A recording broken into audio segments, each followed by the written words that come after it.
Now on Up North Live News at 6. A Ludington man killed by Border Patrol in Texas is accused of ambushing agents. Tonight, hear from two people who knew him. A win for the Old Mission Peninsula wineries. Details on the 16-year legal battle that may be coming to an end with a nearly $50 million judgment.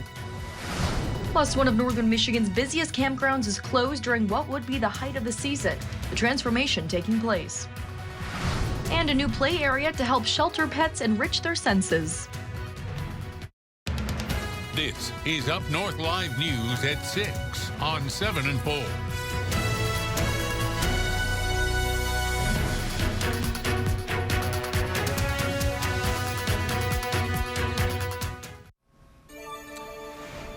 The suspect in what U.S. Border Patrol is calling an ambushed attack has northern Michigan ties. As we first reported yesterday, 27-year-old Ryan Mosqueda is from Mason County. He was killed during the attack yesterday morning.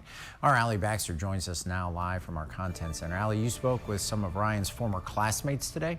Yeah, Mark, Ryan graduated from Ludington High School. I spoke to a handful of his classmates today, and they all say they're in shock. I'm shocked about it still. I would have never guessed he would have done this. 27-year-old Ryan Mosqueda is being remembered for his last moments. I've never seen him get angry or violent with anyone. And I was in school with him for over five or 6 years. But for the first 18 years of his life, he's remembered as someone who former classmates say wasn't capable of hurting a fly. Knowing Ryan, he was an amazing kid. Gifted, very smart. Didn't even try very hard, but succeeded with ease. It hurts my feelings to see this. That's a former classmate of Ryan's. He's asked us to protect his identity. Ryan was one of less than 100 students of Ludington High School's class of 2016. I was tardy for one of my classes, and if I had to ask someone to help me catch up, Ryan would be the kid you would ask to help catch you up. Classmates say Ryan struggled with slow learning capabilities. One said Ryan wasn't a bad kid, but they noticed he had mental struggles the older he got, and that it's hard to believe the alleged attack was something he spent months planning to do. I just last saw him a couple months ago. Me and my girlfriend had went out to eat, and we had been talking, and he had been working. He had seemed just fine. He didn't seem like he was mentally off or anything. Ryan is believed to have had a job at a grocery store in Ludington, but most summers were spent with family in Texas, according to one classmate. Another said they had great love and concern for Ryan as he neared adulthood, knowing it would be trialing. It's hard to speak because I would never have guessed one of my friends, one of my closest friends throughout school, would do something like this. And we still don't know every detail about the shooting incident in Texas yesterday. We're told the FBI is investigating it. I reached out to the Detroit field office today to ask if they're involved. No one responded to that question. Live in the Content Center, Allie Baxter, back to you. Peninsula Township in Grand Traverse County must pay nearly $50 million in damages to several wineries on Old Mission Peninsula. It's after a district court judge ruled the township's zoning ordinances unjustly hindered the wineries for a number of years.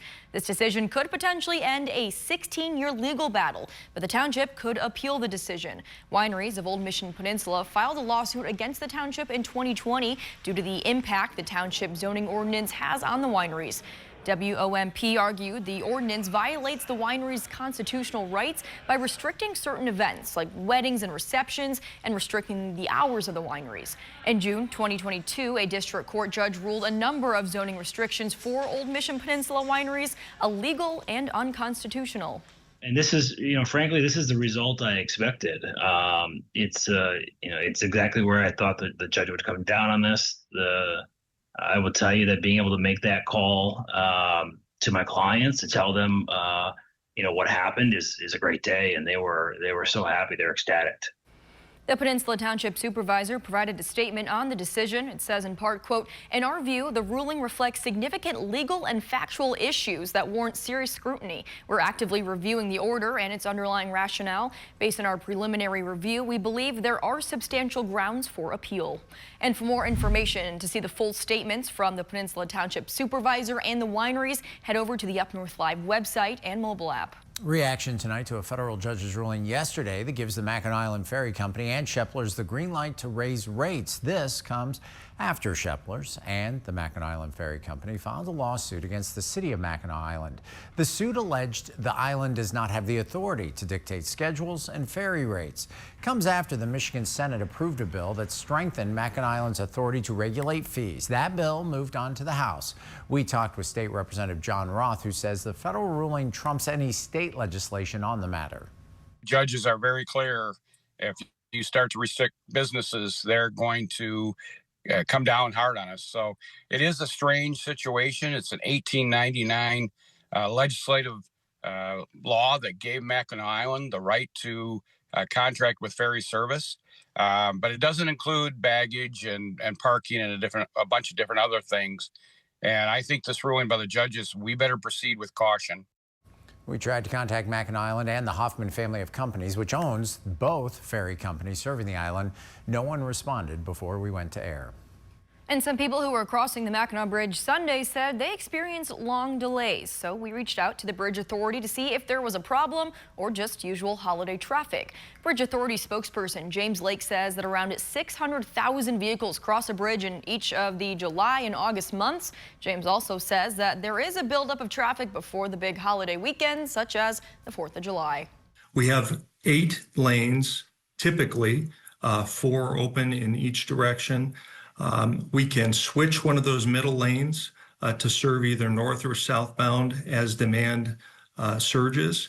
And then we also have the capability, which we did on Sunday, to open up the outside emergency lanes, one with a manned toll booth, temporary booth during the summer months, and one that was opened as a MacPass lane to help deal with those surges in traffic.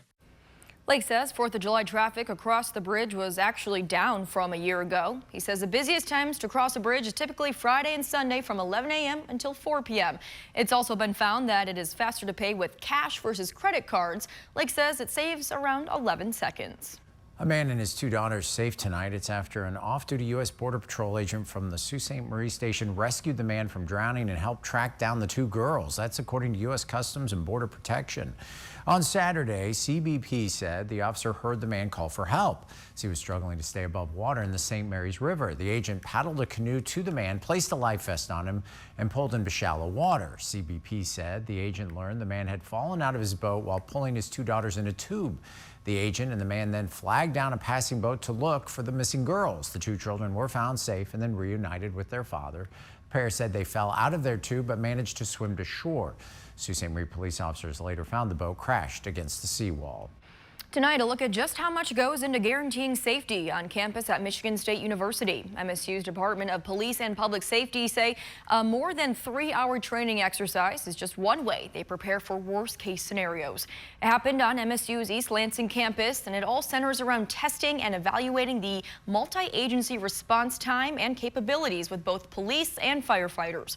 The first event was at a soccer game. The other was at a community gathering. Both scenes were designed to help MSU's first responders stay on their A game, as explained by MSU Police Chief and Executive Director of Public Safety.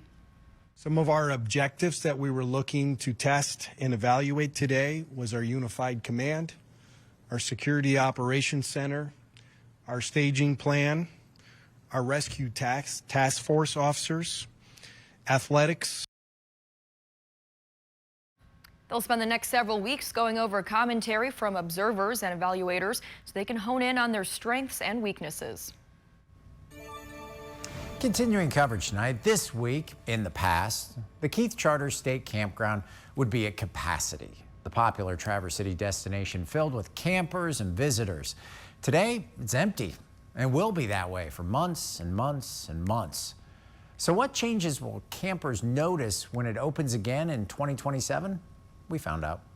July and August are definitely our 2 busiest months for camping. That's in a normal year, but this isn't normal. It is kind of a crazy feeling. crazy because today 300 plus empty campsites, empty picnic tables, empty fire rings. As of Monday morning, not a camper to be found. I was working here on Monday in the contact station and, telling people to have safe trips home. Gone are the campers because one of Michigan's most popular campgrounds, We're in the top 10. is closed for a while. April 1st of 2027 is what our plans are at this point. Between now and then, $8.5 million in change will take place. Do a $8.5 million project is a huge amount of money, and without the ARPA funds, we probably wouldn't have been able to do all of this at once. It would have had to been in phases. But with it, it's a lot of change at once for a place that hasn't seen a lot in recent years. I started working here in '97.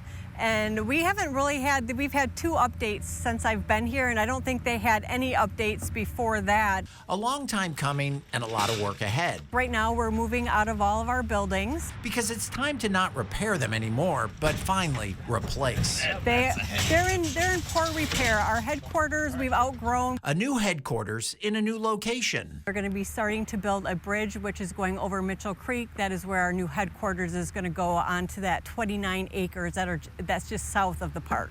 A new visitor station with new access for all those campers and trailers to check in at. So then it's going to be a nice sweeping entrance in. You're going to see trees, you're going to see nature, you're going to come in. We're going to have a brand new office space for people to register for camping. And even changes for folks who need to drain their tanks when it's time to leave. Dump station right now is deemed the smallest dump station per campsite in Michigan. So we're going from 2 pump out stations to 4 pump out stations. A lot of changes on tap for this section of the campground, but not a lot in the spaces that folks actually come here for. There's no trees coming out of our campsites. Campsites that will sit empty for the next 20 months. A lot of work to be done because after all, it is time for some change. Again, the construction will be taking place until they're ready to reopen for the 2027 season. In the meantime, they say they will be posting updates on their progress on the Keith Charter State Campground Facebook page. The Cherryland Humane Society recently made impactful renovations to its Grand Traverse County shelter through donations. Check it out. This garden was built several years ago, but recently renovated. New turf, garden beds, and a pool were added to create a safe place for the animals to enrich their senses. We had a wonderful donor donate this enrichment garden in memory of one of our dog walkers who we lost, Eric Takayama. And so he was really into dog enrichment and wellness, and so it was donated in honor of him. And since then, we've been kind of building it up as we go. The enrichment garden has not only helped the pets, but the workers too. The Humane Society says the garden's atmosphere has helped speed up adoption processes, allowing animals to express their personalities, seeing them beyond their kennel. A cherished tradition returned to the city of Gaylord today. Alpenfest kicked off on Main Street. A look at the opening day festivities coming up next on UpNorthLive News at 6. And the weather forecast for Alpenfest, we'll take a look at that for the next few days and when we may get a little rain. All that after the break. I'm Jada Johnson from Big Boys TV, and the Fish and Game Report is sponsored by Johnson's Propane.